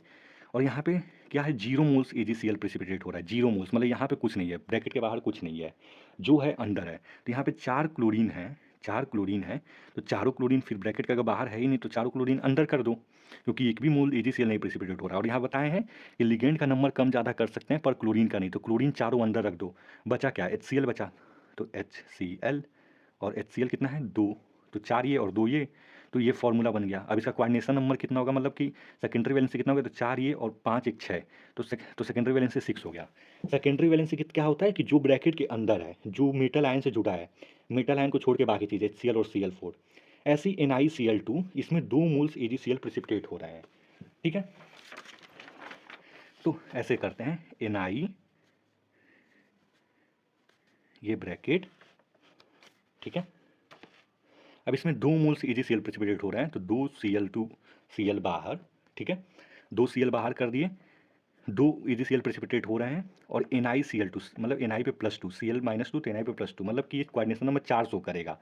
तो 2 Cl बाहर कर दिए। अब यहाँ पे 6 H2O है, तो हमको 4 करना है, तो H2O को 4 कर दो, बाकी 2 H2O कहीं भी जाए उसका मतलब नहीं है। हमको जितना कोऑर्डिनेशन नंबर चाहिए उतना कोऑर्डिनेशन नंबर हमको बनाना है। तो पहले हमको क्या करना पड़ेगा, जितना AgCl प्रेसिपिटेट होगा उतना AgCl बाहर, फिर उसके बाद से लिगेंड हमको भरना है, फिर फिर बचा हुआ क्लोरीन ब्रैकेट के अंदर, और उसके बाद से बाकी वैलेंसी लिगेंड से फिल करनी है। ये था वर्नर्स थ्योरी पे क्वेश्चन। अब नेक्स्ट वैरायटी जो है वो है वैलेंस बॉन्ड थ्योरी। इस पे कैसे क्वेश्चंस बनते हैं, इस पे क्वेश्चन जनरली बनते हैं जैसे find coordination number, hybridisation, geometry या शेप, एक ही बात है, magnetic behaviour of a following compound, कैसे कुछ कंपाउंड्स दिए होंगे, इनकी हाइब्रिडाइजेशन, ज्योमेट्री, मैग्नेटिक बिहेवियर, ये सब निकालने होंगे। ठीक है, तो इसको भी हम लोग 10 सेकंड के अंदर सॉल्व कर पाएंगे। इसका कोई बेसिकली ट्रिक नहीं है, लेकिन एक स्टेप बना के रखें हम, सिंपल वो प्रोसीजर फॉलो करो, वो पाथवे फॉलो करो, और आंसर 10 सेकंड के अंदर आ जाएगा। तुम्हारा आंसर 10 सेकंड के अंदर आ जाएगा, बाकी उसको प्रेजेंटेशन करने में जो टाइम लगेगा। तो इसको शुरू करने से पहले बता दे रहे हैं कुछ स्ट्रॉन्ग फील्ड लिगेंड और वीक फील्ड लिगेंड के बारे में, कि कौन कौन से लिगेंड स्ट्रॉन्ग नेचर के होते हैं, कौन कौन से वीक नेचर के होते हैं। तो जनरली वैसे तो बोला जाए तो सिंपल ऐसे याद कर सकते हैं, C-NOX, carbon nitrogen strong field, oxygen और हैलोजन वीक फील्ड, कार्बन ज़्यादा स्ट्रॉन्ग फील्ड, फिर नाइट्रोजन, फिर ऑक्सीजन, फिर हैलोजन। लेकिन फिर इसको याद करने का कोई फ़ायदा नहीं है, क्रिस्टल फील्ड थ्योरी में फिर हमको पूरा स्पेक्ट्रोकेमिकल सीरीज याद करना पड़ेगा। तो इसको याद करने का एक ट्रिक है, ये एक वीडियो में देखे थे, पंकज सर बता रहे थे कि एक बार सचिन, क्लास से फरार और ऑक्जिलेटो का पानी से प्यार, मतलब IBR CN SCN माइनस, ये इंक्रीजिंग ऑर्डर है, आई से एक, मतलब एक से आई, BR से बार, सचिन से SCN, तो एक बार सचिन क्लास से फरार और ऑक्जिलेटो का पानी, मतलब ऑक्जिलेटो का OX-2 ऑक्जिलेटो, फिर का यहाँ पे मतलब इसका कोई मतलब नहीं है, फिर पानी का H2 और से प्यार से का भी यहाँ से कोई मतलब नहीं है, बस राइमिंग बैठाने के लिए। ठीक है, तो ये सारे वीक फील्ड लिगेंड होते हैं। अब इसी के आगे कंटिन्यू फॉर्म में स्ट्रॉन्ग फील्ड लिगेंड्स क्या होते हैं, तो नाचते उड़ता ammonia in north Canada and Colombo, नाचते उड़ता के लिए EDTA, ammonia in north Canada and Colombo, तो ये स्ट्रॉन्ग फील्ड लिगेंड होते हैं। तो इसको याद कर लेना, सिर्फ ये ट्रिक याद करो, दिमाग में ये चलते रहना चाहिए कि कौन सा स्ट्रॉन्ग फील्ड है, कौन सा वीक फील्ड है, और ये ऑर्डर याद होना चाहिए। अब देखो क्वेश्चन कितनी आसानी से हो जाएगा। तो मान लो हमारे पास पहला क्वेश्चन सॉल्व करते हैं, NiCN4-2, इसका हमको coordination number, hybridisation, geometry, shape, ये सब निकालना है। तो सिंपली हम लोग क्या करेंगे, और यहाँ पे देखते हैं NiCN4, स्टेप नंबर 1, ये है हमारे पास NiCN4-2। अब पहला स्टेप है find oxidation state of central metal ion. तो ऑक्सीडेशन स्टेट निकालने का फॉर्मूला बताएं, charge on coordination sphere minus charge on ligand. तो चार्ज ऑन कोऑर्डिनेशन स्फीयर कितना है, -2 है, माइनस चार्ज ऑन लिगेंड कितना है, CN पे -1 होता है, तो 4 CN है तो -4, तो निकल पे कितना आ गया हमारा, +2 आ गया। तो कोऑर्डिनेशन नंबर आ गया हमारा +2, पहला स्टेप। दूसरा, make orbital diagram like this and fill electron in it. ठीक है, तो ऐसे ऑर्बिटल डायग्राम बनाएंगे और उसमें इलेक्ट्रॉन्स फिल करेंगे। तो स्टेप 2, पहले इलेक्ट्रॉनिक कन्फिग्रेशन लिखते हैं, स्टेप 2 में पहले इलेक्ट्रॉनिक कन्फिग्रेशन लिखते हैं। तो हम लोग जानते हैं निकल का, हम लोग पढ़े हैं यहाँ पे, ये याद रहना चाहिए, स्कैनियम, टाइटेनियम, वेनेडियम, क्रोमियम, ये सीक्वेंस है 21, 22, 23। तो निकल से याद आएगा आयरन, कोबाल्ट, निकल, निकल का 28 मतलब 3D8 4s2, 3D8 4s2, इसका ये होता है 3d8 4s2। तो ऑक्सीडेशन नंबर हम लोग केवल इसे ले निकालते हैं कि जितना चार्ज है उतने इलेक्ट्रॉन्स आउटर मोस्ट ऑर्बिटल्स हम लोग उड़ा देते हैं, मतलब निकाल देते हैं। तो 3d8 है तो यहाँ पे +2 चार्ज है, तो ये 2 इलेक्ट्रॉन को हटाना है। तो 3d8 और 2 इलेक्ट्रॉन आउटर मोस्ट ऑर्बिटल से, तो 4s0 हो जाएगा। अब नेक्स्ट क्या करना है, ऑर्बिटल डायग्राम बनाना है और इलेक्ट्रॉन्स को फिल करना है। तो ऐसे ऑर्बिटल डायग्राम पहले बनाते हैं। तो देखो ऐसे ऑर्बिटल डायग्राम बनाए, ये अभी दूसरे वाले पे ध्यान मत दो, पहला वाला बनाया है। तो 3D ऑर्बिटल में 5, मतलब डी ब्लॉक में 5 ऑर्बिटल होते हैं। ऐसे 4s में एक ऑर्बिटल होता है, पी में 3 होता है, 1 2 3, तो 4s 4p 4d, और फिर से डी में 5। तो एस में हमारा 1 होता है, पी में 3 ऑर्बिटल होता है, डी में 5 होता है, ठीक है। और एफ ब्लॉक में 7 होता है। तो अब इलेक्ट्रॉन्स को भरते हैं। 3d8 है हमारे पास, तो 1 2 3 4 5 6 7 8, 3d8 हो गया। तो ये हो गया make orbital diagram like this and fill electron in it. अब to find whether ligand is strong field और वीक फील्ड। अब हमको ये फाइंड करना है कि जो भी लिगेंड है वो स्ट्रॉन्ग फील्ड है या वीक फील्ड है। तो क्या है, NiCN4-2, ठीक है। तो बताए थे कार्बन नाइट्रोजन वाले स्ट्रॉन्ग फील्ड होते हैं, या फिर ट्रिक से देखा जाए तो ये रहा CN, मतलब बहुत ही ज़्यादा स्ट्रॉन्ग फील्ड है। तो स्ट्रॉन्ग फील्ड लिगेंड है, ये आइडेंटिफाई कर लिए कि to find whether ligand is strong field या वीक फील्ड। तो हमको ये पता चला स्ट्रॉन्ग फील्ड है, ठीक है। अब स्ट्रॉन्ग फील्ड लिगेंड क्या करता है, पेयरिंग करवाता है, पेयरिंग करवाता है। तो स्ट्रॉन्ग फील्ड लिगेंड क्या करेगा, इलेक्ट्रॉन्स की पेयरिंग करवा देगा। तो ये जो एक इलेक्ट्रॉन है, अब ये उठ के इधर आ जाएगा, पेयर बना लेगा। तो कुछ ऐसा बनेगा, पेयर बन गया, मतलब ये ऑर्बिटल खाली हो गया। नेक्स्ट स्टेप 4, अगर कोऑर्डिनेशन नंबर 4 है तो हमारा जो हाइब्रिडाइजेशन होगा वो sp3 होगा या फिर dsp2 होगा। अभी बता रहे हैं क्या। और sp3 को टेट्राहेड्रल बोलते हैं, dsp2 को स्क्वायर प्लेनर बोलते हैं। और कोऑर्डिनेशन नंबर 6 है तो sp3d2 या d2sp3, दोनों को ऑक्टाहेड्रल बोलते हैं। तो देखो यहाँ पे कोऑर्डिनेशन नंबर कितना है हमारे पास, कितना है 4 है, मतलब denticity into number of ligand. तो डेंटिसिटी कितना है, CN एक यूनिट डेंटेड लिगेंड है, तो 1 इंटू और 4। तो कोऑर्डिनेशन नंबर 4 है, तो कोऑर्डिनेशन नंबर 4 है। तो इसके लिए अब 2 हाइब्रिडाइजेशन पॉसिबल है। तो यहाँ पे कौन सा है, ऐसे हम लोग कर सकते हैं, ये एक ऑर्बिटल खाली है। तो कोऑर्डिनेशन नंबर 4 है, मतलब 4 लिगेंड है। तो एक लिगेंड यहाँ, एक लिगेंड यहाँ, एक लिगेंड यहाँ, एक लिगेंड यहाँ। तो एक डी वाला, एक एस वाला और 2 पी वाले। तो इसका क्या हो गया, DsP2। ये हो गया इसका हाइब्रिडाइजेशन। इसका हाइब्रिडाइजेशन क्या हो गया, DsP2। तो अगर इसका हाइब्रिडाइजेशन DsP2 है तो इसका शेप क्या हो गया, स्क्वायर प्लेनर। तो इसका शेप क्या हो गया, स्क्वायर प्लेनर, ठीक है। तो हमको क्या क्या पता चला, कोऑर्डिनेशन नंबर इसका 4 है, हाइब्रिडाइजेशन DsP2 है, और शेप क्या है, स्क्वायर प्लेनर। और स्क्वायर प्लेनर है तो हम ऐसा शेप भी बना सकते हैं। ऐसा बीच में क्या करेंगे, मेटल को रखेंगे। बीच में मेटल क्या है, यहाँ पे निकल है हमारा मेटल, और 4 CN है तो ऐसे स्क्वायर प्लेनर, मतलब 4 CN ऐसे लगा देंगे हम लोग।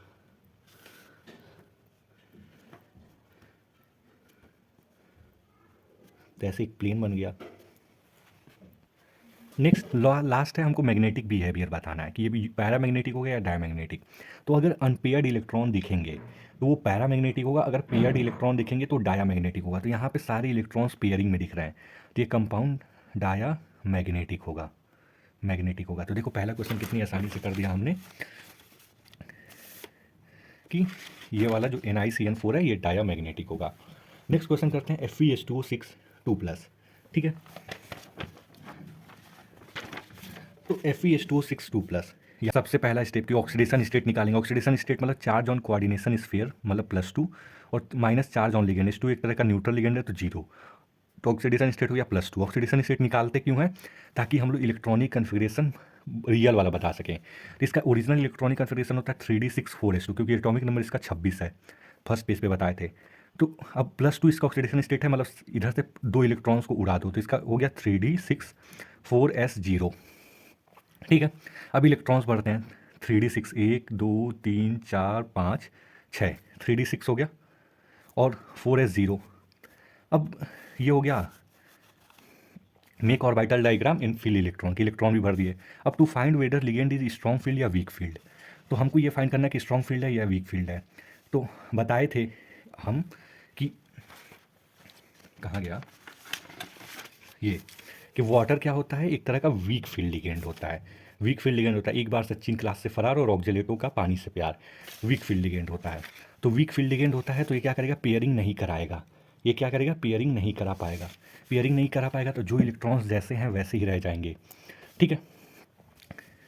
तो जो इलेक्ट्रॉन्स जैसे हैं वैसे ही रह जाएंगे, ऐसे सिंगल सिंगल इलेक्ट्रॉन्स। अब नेक्स्ट स्टेप में हम लोग क्या करेंगे, ये देखेंगे कि इसका कोऑर्डिनेशन नंबर कितना है। कोऑर्डिनेशन नंबर इसका कितना है, एफ ई, इस क्या फॉर्मूला था, Fe2O6 था और 2 प्लस था। तो ये इसका कोऑर्डिनेशन नंबर कितना, 6 लिगेंड जुड़े हुए हैं, denticity into number of ligand. तो ये यूनिडेंटेंट लिगेंड है, 6 लिगेंड है, तो कोऑर्डिनेशन नंबर 6 हो गया। 6 हो गया तो 6 के लिए या तो sp3d2 या d2sp3 ये होता है।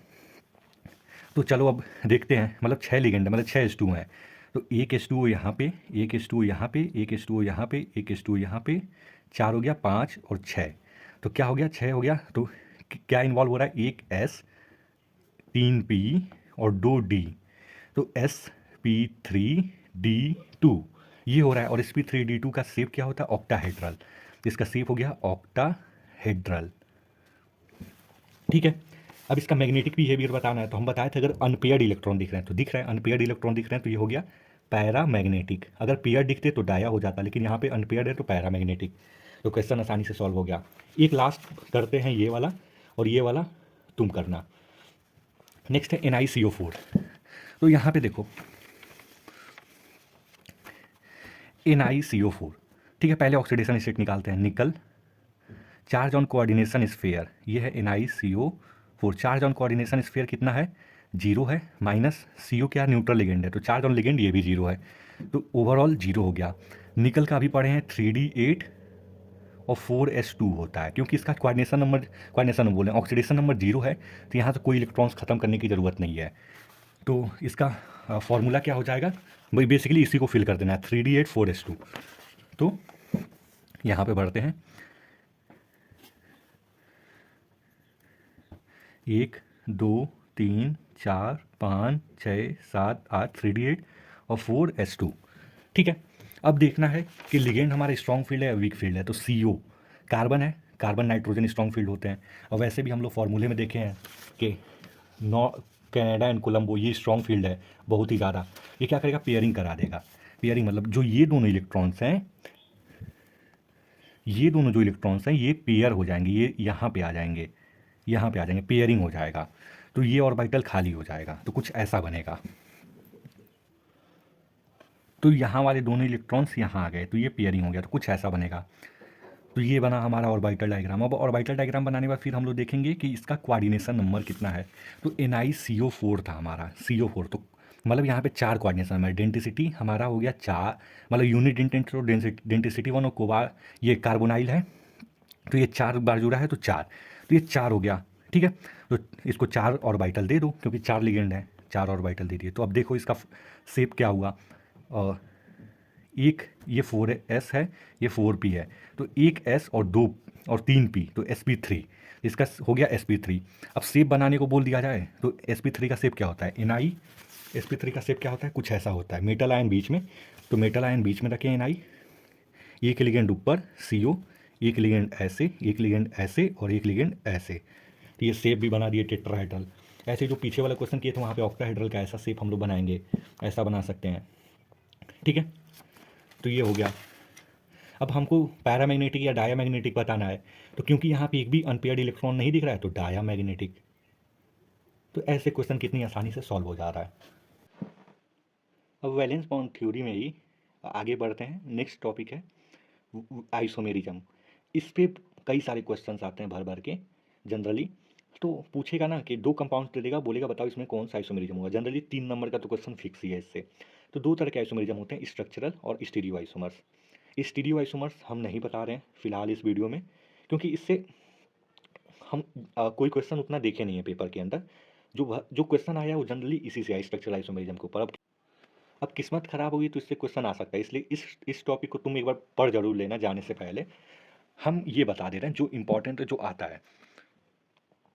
तो स्ट्रक्चरल आइसोमेरिज्म क्या होता है, ऐसे कंपाउंड्स, ऐसे कोई भी 2 कंपाउंड्स जिनका मॉलिक्यूलर फार्मूला सेम हो बट एटम्स का अरेंजमेंट अलग अलग हो, ठीक है, अरेंजमेंट ऑफ एटम अलग अलग हो। तो जैसे इसमें पहला है आयोनाइजेशन आइसोमेरिज्म। आयोनाइजेशन आइसोमेरिज्म यहाँ पे देखो CuNH3 5Cl SO4, CuNH3 5SO4Cl, मतलब दोनों जगह देखा जाए तो एटम्स बराबर बराबर हैं। एक क्लोरीन एक क्लोरीन, एक SO4 एक SO4, तो मतलब जितने एटम्स इधर हैं उतने एटम्स इधर हैं। तो इसी को बोलते हैं स्ट्रक्चरल आइसोमेरिज्म कि एटम्स का नंबर बराबर है, मॉलिक्यूलर फॉर्मूला तो सेम है, बट अरेंजमेंट ऑफ एटम अलग अलग है। जैसे आयोनाइजेशन आइसोमेरिज्म में क्या है, it is form due to exchange of group और ion between coordination sphere and ionisation sphere. जैसे ब्रैकेट के अंदर जो है उसको बोलते हैं कोऑर्डिनेशन स्फीयर, जैसे ऑक्सीडेशन स्टेट में भी पढ़ते हैं चार्ज ऑन कोऑर्डिनेशन स्फीयर, जो बाहर उसको बोलते हैं आयोनाइजेशन स्फीयर। तो आयोनाइजेशन और कोऑर्डिनेशन स्फीयर के बीच में एटम्स या आयंस का एक्सचेंज, जैसे ये है Cl SO4, यहाँ पे Cl अंदर है SO4 बाहर है, यहाँ पे SO4 अंदर आ गया Cl बाहर हो गया, तो ये आपस में आयोनाइजेशन आइसोमेरिज्म है, जहाँ आयंस मतलब का पोजीशन अलग अलग है, तो आयोनाइजेशन आइसोमेरिज्म। ऐसे यहाँ देखो PtNH3 4Cl2 Br2, और यहाँ पे क्या आ गया PtNH3 4 Br2 और Cl2, एटम्स बाहर हो गए। या फिर ऐसा भी हो सकता है PtNH3 4Cl Br और बाहर Cl Br, तो ये भी हो सकता है। जैसे ये है PtNH3 4Cl2 Br2, मतलब दो क्लोरीन अंदर है एक Br बाहर है, अब एक क्लोरीन बाहर चला गया एक Br अंदर आ गया, तो यहाँ से एक क्लोरीन बाहर, तो ये दोनों भी आपस में आयोनाइजेशन आइसोमेरिज्म है। बेसिकली आयंस इधर उधर हो रहे हैं, तो आयोनाइजेशन आइसोमेरिज्म देख के ही पता चल जाएगा। अब यहाँ से एक और क्वेश्चन आया है कि ऐसा दे दिया था और बोला था कि हाँ एविडेंस दो कि ये आयोनाइजेशन आइसोमेरिज्म ही है। तो जब इसका ये दोनों दिया था, तो जब इसका रिएक्शन हम लोग BaCl2 से कराएंगे, पहले वाले का CuNH3 4Cl, तो BaCl2 से कराएंगे तो क्या बनेगा, BaSO4 बनेगा, BaSO4 यहाँ से Ba और यहाँ से SO4, BaSO4 बनेगा, और BaSO4 वाइट PPT बनेगा। लेकिन जब इसका रिएक्शन हम लोग BaCl2 से कराएंगे, तो यहाँ खुद क्लोरीन है, तो यहाँ पे मतलब जनरली रिएक्शन बाहर वाले से होता है क्योंकि यही आयोनाइजेबल है, तो खुद क्लोरीन है यहाँ भी क्लोरीन, तो रिएक्शन नहीं होगा, तो ये रिएक्शन देगा ही नहीं, तो ये वाइट PPT देगा, ये रिएक्शन नहीं देगा। दूसरा हम लोग क्या कर सकते हैं, AgNO3 यूज कर सकते हैं मतलब रिएक्शन कराने के लिए। AgNO3 जब इसका रिएक्शन इस वाले कॉम्प्लेक्स का रिएक्शन AgNO3 से कराएंगे तो कोई रिएक्शन नहीं देगा, लेकिन जब इस वाले कॉम्प्लेक्स का AgNO3 से रिएक्शन कराएंगे तो Ag और AgCl का प्रेसिपिटेट मिलेगा। तो अलग अलग एविडेंस हैं, ऐसा दे सकते हैं। नेक्स्ट है हाइड्रेट आइसोमेरिज्म। हाइड्रेट आइसोमेरिज्म क्या होता है, in this isomerism number of water molecules differ in coordination sphere और आउटसाइड रीजन, इसमें वाटर के मॉलिक्यूल्स का नंबर डिफर होता है। तो मान लो हमारे पास ये है CrH2O6Cl और Cl3 बाहर, अब यहाँ पे H2O5 हो गया, एक Cl अंदर आ गया, एक और H2O बाहर चला गया, ऐसे ही एक H2O और कम करके एक दो H2O बाहर हो गया और एक और क्लोरीन अंदर आ गया। तो ये सारे आपस में आयोनाइजेशन आइसोमेरिज्म, चाहे इन दोनों को कंपेयर करें या इन दोनों कंपेयर करें या इन दोनों कंपेयर करें, ये आपस में तो ये सारे आपस में हाइड्रेट आइसोमेरिज्म है, मतलब वाटर का डिफरेंस देखने को मिल रहा है। तो अगर तुमको दो ऐसे दे दिया जाए और उसमें क्या तुमको देखने को मिला, वाटर का अगर डिफरेंस देखने को मिला, मतलब यहाँ अगर एक में वाटर इधर 6 दिख रहे हैं, दूसरे में वाटर 5 दिखने लगे और एक वाटर बाहर चला गया, या फिर मतलब बेसिकली वाटर का एक्सचेंज अगर देखने को मिल रहा है दो कंपाउंड्स में अगर देख कंपेयर करने पे, तो हाइड्रेट आइसोमेरिज्म हो गया। नेक्स्ट है लिंकेज आइसोमेरिज्म, ये और ज़्यादा आसान है। लिंकेज आइसोमेरिज्म में बेसिकली देख के ही पता चल जाएगा लिंकेज का डिफरेंस होगा। जैसे यहाँ पे CuNH3 5Cn, यहाँ पे Cn है कार्बन है, यहाँ पे Nc है, लिंकेज का डिफरेंस। यहाँ पे ONO है तो यहाँ पे NO2 है, ऐसे ही HCN होगा और एक जगह NCS होगा, तो लिंकेज का अगर डिफरेंस है तो लिंकेज आइसोमेरिज्म, ये देख के ही पता चल जाएगा, सबसे आसान। और लास्ट है इस स्ट्रक्चरल आइसोमेरिज्म में कोऑर्डिनेट आइसोमेरिज्म, ये तो और ज़्यादा आसान है। जहाँ भी दो कोऑर्डिनेट कॉम्प्लेक्स दिखे और पूछा जाए कौन सा आइसोमेरिज्म है, तो कोऑर्डिनेट आइसोमेरिज्म। तो जहाँ भी तो कोऑर्डिनेट आइसोमेरिज्म, जैसे CuNH3 6, ये क्या है, seen when complex as two complex ion, मतलब दो कॉम्प्लेक्स आयन है एक, और हम लोग जानते हैं NaCl भी लिखते हैं, तो Na+Cl मतलब प्लस आगे लिखता है Cl-, तो ये प्लस होगा, ये ऑब्वियस सी बात है, तब नेगेटिव होगा। दो कॉम्प्लेक्स आयन हो, एक कटायन हो एक एनायन हो, and arise due to exchange of ion between complexes, और आयंस का अगर एक्सचेंज हो रहा हो कॉम्प्लेक्सेस के बीच में, तो ये एक तरह का आइसोमेरिज्म है। जैसे ये है एक कंपाउंड, ये पूरा एक कंपाउंड है, CuNH3 6 एक कॉम्प्लेक्स कटायन के अंदर, और CrNO2 6 ये दूसरा कॉम्प्लेक्स। अब दूसरा यहाँ पे यहाँ पे क्या आ रहा है, NH3 5 हो गया, और यहाँ से एक NO2 यहाँ आ गया, और यहाँ से एक NH3 यहाँ चला गया, और NH3 यहाँ चला गया। तो जब कॉम्प्लेक्स के बीच में, दो कॉम्प्लेक्स के बीच में ऐसे एंड ये दोनों कंपेयर करने का आएगा, तो कॉम्प्लेक्स कॉम्प्लेक्स के बीच में अगर आयंस का ट्रांसफर हो रहा है तो कोऑर्डिनेट आइसोमेरिज्म। ऐसे ही ये पूरा NO2 इधर आ गया, ये पूरा NH3 इधर चला गया, तो कुछ ऐसा बन गया, तो ये दोनों भी आइसोमेरिज्म, ये कोऑर्डिनेट आइसोमेरिज्म। लास्ट है क्रिस्टल फील्ड थ्योरी। इससे देखो कैसा कैसा क्वेश्चन आता है। तो इस पे जनरली मैग्नेटिक मोमेंट पे, कलर कलर पे कि कोई कंपाउंड कलर क्यों शो करता है, और क्रिस्टल फील्ड स्प्लिटिंग एनर्जी, मतलब एक ऑर्डर पूछा जाता है। तो तीनों एक बार डिस्कस कर लेते हैं। ये बता ही दिए हैं कि ये याद रहना चाहिए। नेक्स्ट पहला पैटर्न है कैलकुलेट मैग्नेटिक मोमेंट, कि मैग्नेटिक मोमेंट पूछेगा तो इसका फॉर्मूला होता है म्यू इक्वल टू n+2। ठीक है, n equal to number of unpaired electron. ठीक है, और जनरली एक ट्रिक बता रहे हैं, जितने अनपेयर्ड इलेक्ट्रॉन मतलब 5 अनपेयर्ड इलेक्ट्रॉन है तो मैग्नेटिक मोमेंट 5 पॉइंट कुछ होगा, 8 या 9 होगा। ऐसे ही 6 अनपेयर्ड इलेक्ट्रॉन है तो 6 पॉइंट कुछ होगा। जनरली ये देखा जाता है कैलकुलेशन पे। अगर 7 अनपेयर्ड इलेक्ट्रॉन है तो 7 पॉइंट कुछ होगा, मतलब जितने अनपेयर्ड इलेक्ट्रॉन है उतना पॉइंट कुछ जनरली मैग्नेटिक मोमेंट होता है। तो मान लो ये क्वेश्चन है हमारे पास, Mn(Cn)6-3। ठीक है, मैग्नीज कितना होता है हमारा 25 होता है, मतलब कि 3d5 4s2। इस तो ये क्वेश्चन ना क्रिस्टल फील्ड थ्योरी से ना करके हम लोग वैलेंस बॉन्ड थ्योरी से करते हैं, क्योंकि वो हमने पढ़ा है। तो पहले ऑक्सीडेशन स्टेट निकालते हैं। Charge on coordination sphere minus charge on ligand, तो चार्ज ऑन कोऑर्डिनेशन स्फीयर -3, और चार्ज ऑन लिगेंड तो ये Cn पे -1 होता है तो 6 Cn -6। तो इसका हमारे पास कितना आया, +3 हमारा आ गया ऑक्सीडेशन नंबर। तो 3 इलेक्ट्रॉन्स उड़ाने हैं, तो 2 ये और 1 यहाँ से, तो 3 इलेक्ट्रॉन्स हटेंगे तो क्या हो जाएगा 3d4 और 4s0। ठीक है, 2 इलेक्ट्रॉन्स यहाँ से, एक यहाँ से। अब ऑर्बिटल बनाते हैं, 1 2 3 4, तो 4 इलेक्ट्रॉन्स भर देते हैं। ये 4s वाला, इसमें 0 है। ठीक है, उसके बाद हम लोग क्या करते थे, चेक करते थे वीक फील्ड है या स्ट्रॉन्ग फील्ड है। तो Cn तो स्ट्रॉन्ग फील्ड है, तो अब हमको क्या कराना है, पेयरिंग कराना है। तो पेयरिंग का मतलब ये नहीं है कि ये दोनों इलेक्ट्रॉन उठा के ये दोनों यहाँ पे भर दें, नहीं। केवल हमको शुरू के 2 ही ऑर्बिटल खाली करने रहते हैं। जब भी पेयरिंग कराएं तो ये ध्यान रखें कि केवल अगर इन दोनों में इलेक्ट्रॉन्स है तो ही इसको पीछे भेजें। अगर मतलब ये नहीं कि ये दोनों उठा के, केवल शुरू के 2 ऑर्बिटल ही खाली करने हैं। तो केवल 2 ऑर्बिटल खाली करने हैं हमको। तो 1 2, ये शुरू के 2 ऑर्बिटल खाली करने, तो यहाँ से 1 इलेक्ट्रॉन्स हटा के यहाँ कर दिए, तो ये दोनों अनपेयर्ड ही रहेंगे।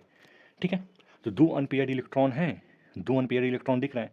तो 2 अनपेयर्ड इलेक्ट्रॉन के लिए ये फॉर्मूला जनरली हम शुरू में ही बताए हैं कि जितने अनपेयर्ड इलेक्ट्रॉन है उतना पॉइंट कुछ आंसर आए, उतना पॉइंट कुछ आंसर आएगा, उतना 0.8 या 9 आएगा। तो 2 अनपेयर्ड इलेक्ट्रॉन है तो n+2। और यहाँ पे बताना भूल गई थी, इसका रूट लेते हैं, √n(n+2)। तो 2 इलेक्ट्रॉन है तो √n कितना है, n equal to number of unpair electron, और n+2 तो 2+2, तो 4 4 2 जा 8, तो √8। √8 कितना होता है, देखो 2 2 जा 4 होता है, और 3 3 जा 9 होता है। मतलब कि 8 क्या होगा, 2 और 3 के बीच में ही होगा, तो 2 पॉइंट कुछ होगा, 2.8 या 2.9 होगा। तो ये हो गया हमारा मतलब मैग्नेटिक मोमेंट निकालने का तरीका।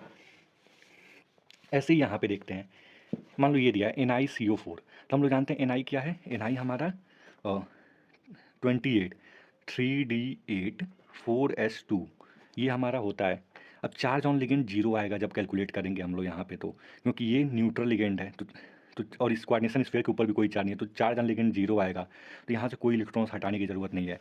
तो ऐसे फिल कर देते हैं, 1 1 2 3 4 5 6 7 8, तो 8 3d में 8 और 4s2।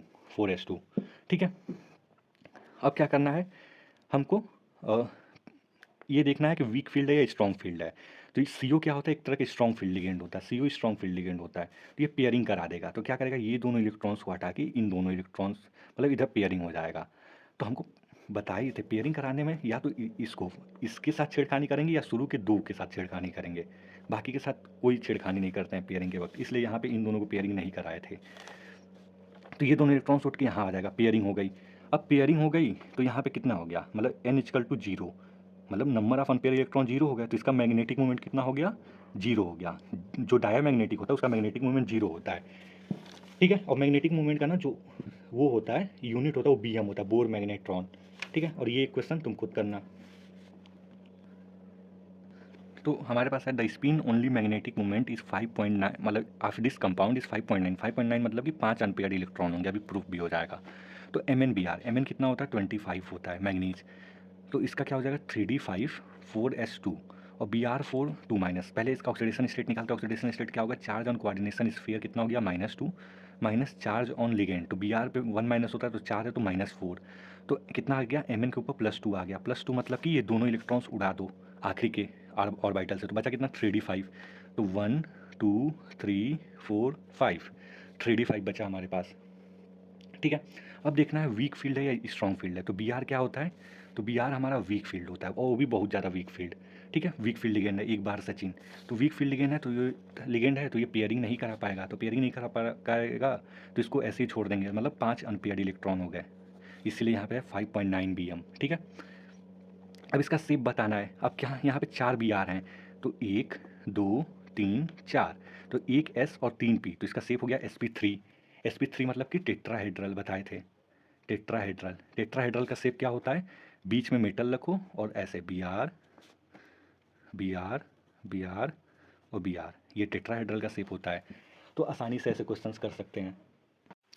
अब दूसरा पैटर्न जो जनरली मेरे को देखने को मिला वो था कि ऐसे क्वेश्चन पूछा जाता है कि why this compound is coloured, तो कलर्ड के बेसिस पे पूछा जाता है, या फिर Cu2+ कलर्ड होता है, Cu+ कलरलेस होता है। तो ऐसा क्वेश्चन जब किसी एक पर्टिकुलर कंपाउंड के बारे में पूछा जाए कि ये कलर्ड क्यों है, तो उसका सिंपल सा, अगर इस यूनिट से पूछा जा रहा है ना, तो उसका सिंपल से एक ही आंसर होगा कि this complex is coloured due to d transition of unpaired electrons. जैसे जो अनपेयर्ड इलेक्ट्रॉन्स होते हैं वो क्या करते हैं, विजिबल रीजन की लाइट्स को एब्जॉर्ब करके ये क्या करते हैं, एक्साइटेड स्टेट में चले जाते हैं। एक्साइटेड स्टेट में मतलब एक डी ऑर्बिटल से दूसरे वाले एक्साइटेड वाले डी ऑर्बिटल में। अगर तुमने क्रिस्टल फील्ड थ्योरी डिटेल में पढ़ा होगा तो वहाँ पे देखे थे हम लोग के 2 पार्ट्स में स्प्लिट हो जाता है। तो ये ग्राउंड स्टेट से एक्साइटेड स्टेट में चला जाता है, और जब ये वापस रिटर्न करता है तो यही एनर्जी एमिट करता है और उससे कलर प्रोड्यूस होता है। तो कलर इसलिए आता है डी से डी ट्रांजिशन की वजह से। तो वही है कि electrons absorb visible light energy and are excited to higher energy d orbital and exhibit complementary colour. तो ये सिंपल सा आंसर लिख देना है कलर के बेसिस पे पूछा जाए तो। दूसरा कलर में क्या क्वेश्चन आता है, ऐसे पूछेगा कंपेयर वाला। एक तो सिंगल किसी कंपाउंड के बारे में पूछा, लेकिन अगर कंपेयर फॉर्म पूछा जा रहा है कि why NiH2 2+ is green but ये कलरलेस होता है, तो ऐसा अगर क्वेश्चन पूछा जाता है जिसमें क्या बताना है, देखो हम लोग जानते हैं H2 क्या है, एक वीक फील्ड लिगेंड है, Cn क्या है, एक स्ट्रॉन्ग फील्ड लिगेंड है। स्ट्रॉन्ग फील्ड लिगेंड क्या करता है, पेयरिंग करा देता है। वीक फील्ड लिगेंड क्या करता है, पेयरिंग नहीं कराता है। तो ये कॉन्सेप्ट लगाना है।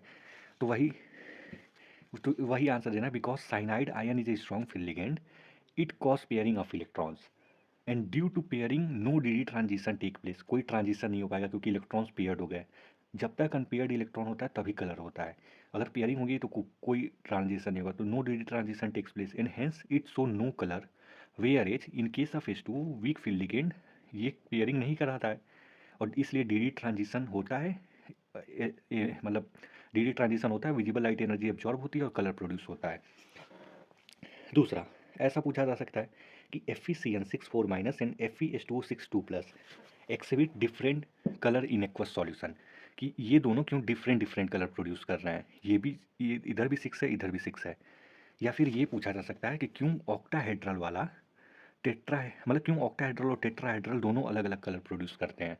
तो इसका सिंपल सा एक आंसर ये हो सकता है, एक तो डी ट्रांजिशन, कि ये वीक फील्ड लिगेंड है ये स्ट्रॉन्ग फील्ड लिगेंड है, ये पेयरिंग करा देगा ये पेयरिंग नहीं कराएगा। एक तो ये आंसर है। दूसरा हम तो जानते हैं E=hc/λ, ये hc को हटा दो कांस्टेंट है, तो E is inversely proportional to 1/λ। हम लोग ये पढ़े थे। ये क्या होता है, एक तरह का एनर्जी तो है, क्रिस्टल फील्ड स्प्लिटिंग एनर्जी, उसी का ऑर्डर है।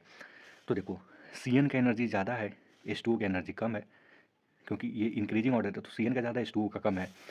तो अगर Cn का एनर्जी ज़्यादा है H2O का कम है, तो तो इन तो यहाँ पे देख सकते हैं एनर्जी अगर अलग अलग है तो लैम्डा अलग अलग होगा, मतलब वही एब्जॉर्प्शन अलग अलग होगा, ये जो लाइट का इमिशन होगा वो भी अलग अलग होगा, इसलिए कलर भी अलग अलग होगा। ऐसे ही ऑक्टाहेड्रल और टेट्राहेड्रल क्यों अलग अलग कलर शो करते हैं, तो उसका सिंपल सा आंसर है ऑक्टाहेड्रल होता है, जैसे उसका उसका सिंपल सा आंसर है कि जो टेट्राहेड्रल होता है वो 4/9 टाइम्स होता है ऑक्टाहेड्रल के।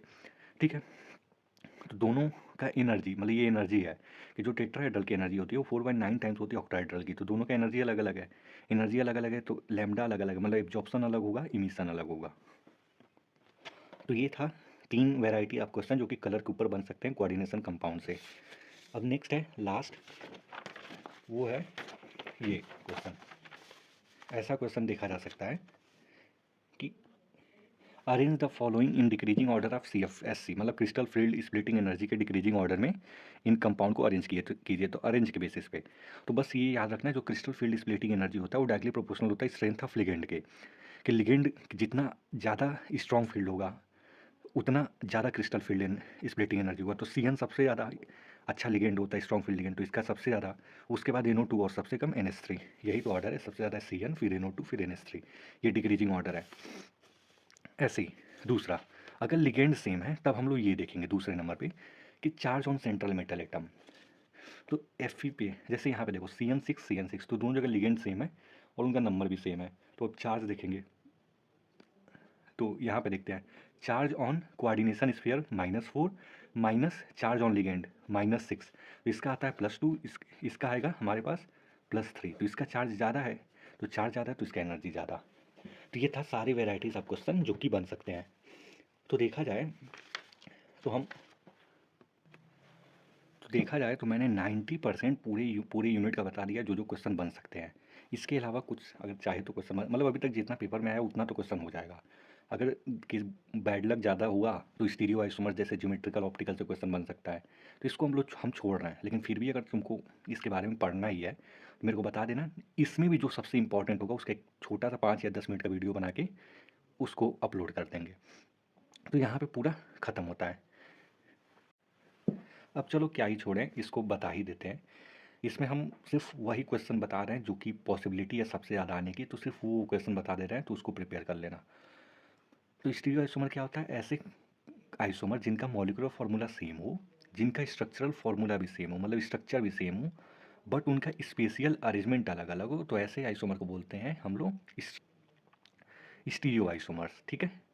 अब स्टीरियो आइसोमर्स जैसे कि यहाँ पे देखो, यहाँ पे मॉलिक्यूलर फार्मूला सेम है, इधर भी Pt के साथ 2NH3 2Cl, Pt के साथ 2NH3 2Cl। तो मॉलिक्यूलर फार्मूला सेम है, स्ट्रक्चर फार्मूला सेम है, दोनों का सेम ही है, PtNH3 2Cl2, दोनों एक ही चीज़ है। बट इनका जो स्पेशियल अरेंजमेंट है वो अलग है। देखो इधर Cl और NH3, इधर Cl सेम साइड है, इधर Cl और Cl अपोजिट साइड है, 180 डिग्री पे है। तो ये अरेंजमेंट अलग अलग है, तो इसको स्टीरियोआइसोमर्स बोलते हैं। अब स्टीरियोआइसोमर्स दो तरह के होते हैं, एक तो ज्योमेट्रिकल और एक ऑप्टिकल। इसमें हम लोग जनरली वो क्वेश्चन बताएंगे जैसे कि ऐसा पूछ दिया जाएगा, कोई कंपाउंड दे दिया जाएगा, कोई कॉम्प्लेक्स को पूछेगा बताओ इसमें से कौन सा आइसोमेरिज्म होगा, ज्योमेट्रिकल या ऑप्टिकल, तो वैसा पहचानने वाला। तो देखो दोनों कोऑर्डिनेशन, पहले ज्योमेट्रिकल डिस्कस करते हैं। तो कोऑर्डिनेशन नंबर 4 में दो शेप हम पॉसिबल है, टेट्राहेड्रल और स्क्वायर प्लेनर। तो टेट्राहेड्रल में जनरली ज्योमेट्रिकल आइसोमेरिज्म नहीं देखने को मिलता है, ऑप्टिकल आइसोमेरिज्म ही देखने को मिलता है। और स्क्वायर प्लेनर में ऑप्टिकल नहीं देखने को मिलता है, केवल और केवल ज्योमेट्रिकल देखने को मिलता है। तो कोऑर्डिनेशन नंबर 4 में कौन कौन से ज्योमेट्रिकल आइसोमेरिज्म जिसकी आने की पॉसिबिलिटी सबसे ज़्यादा है?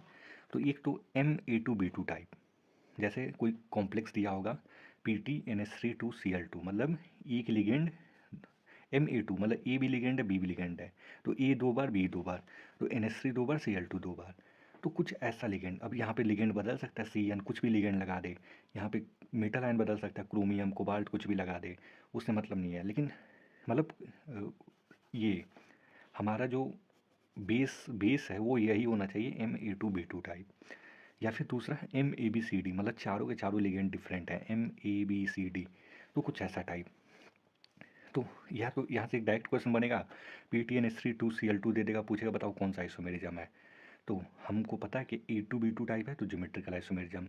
ऐसे ही मान लो ऐसा कंपाउंड दे दिया, मान लो ऐसे लिख दिया PtH2O लिख दिया, Cl लिख दिया, Br लिख दिया, NO2 लिख दिया, पूछेगा ये कौन सा आइसोमेरिज्म शो करेगा। तो सिंपली ABCD चारों डिफरेंट है तो ये भी ज्योमेट्रिकल आइसोमेरिज्म शो करेगा। दूसरा क्वेश्चन ड्रॉ करने को दे सकता है ज्योमेट्रिकल आइसोमेरिज्म का।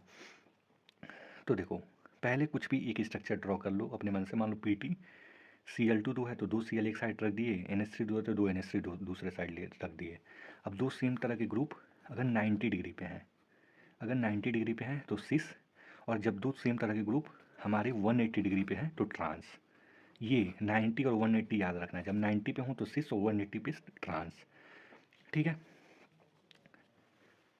ऐसे ही MABCD में देखा जाए तो MABCD में यहाँ पे देखो ऐसा हो सकता है MABCD PT NH3H2ClBr, मतलब चारों डिफरेंट हैं। तो NH3H2ClBr, तो एक बार देखो ये NH3 और ये Cl, ये 90 डिग्री पे है। दूसरा इसी का, ये मान लो ये 6 हो गया, तो दूसरा इसी का हम लोग बना देंगे, ये NH3 और ये Cl हम लोग 180 डिग्री पे कर दिए, तो ये ट्रांस हो जाएगा। अपने मन से कुछ भी छेड़खानी कर सकते हैं। H2O को, ये NH3 H2O यहाँ पे 90 डिग्री पे है, तो H2O को इधर लेते हो, Br को इधर लेते हो, तुम्हारा मर्जी, उस पर कोई बाउंडेशन नहीं कि कौन सा आइसोमर बना रहा है। ठीक है, एक ही कंपाउंड के मेनी आइसोमर्स पॉसिबल है, तो ऐसा हमको देखने को मिल सकता है। तो इसमें बेसिकली हमको सिस और ट्रांस बनाना होगा। तो ये कॉम्प्लेक्स या इस टाइप का कॉम्प्लेक्स मिले और पूछे कौन सा आइसोमेरिज्म है, तो ज्योमेट्रिकल आइसोमेरिज्म, उसका स्ट्रक्चर बनाने को बोले तो कुछ ऐसा। तो ठीक है, जब लिगेंड के बीच में 90 डिग्री हो तो सिस, और जब 180 डिग्री हो तो ट्रांस। अब यहाँ से एक क्वेश्चन आता है कि टेट्राहेड्रल वाला ज्योमेट्रिकल आइसोमेरिज्म क्यों नहीं शो करता है। यहाँ पे बताया ना कि टेट्राहेड्रल ज्योमेट्रिकल आइसोमेरिज्म नहीं शो करता है, GI नॉट पॉसिबल। तो क्यों? क्योंकि टेट्राहेड्रल स्ट्रक्चर ये होता है,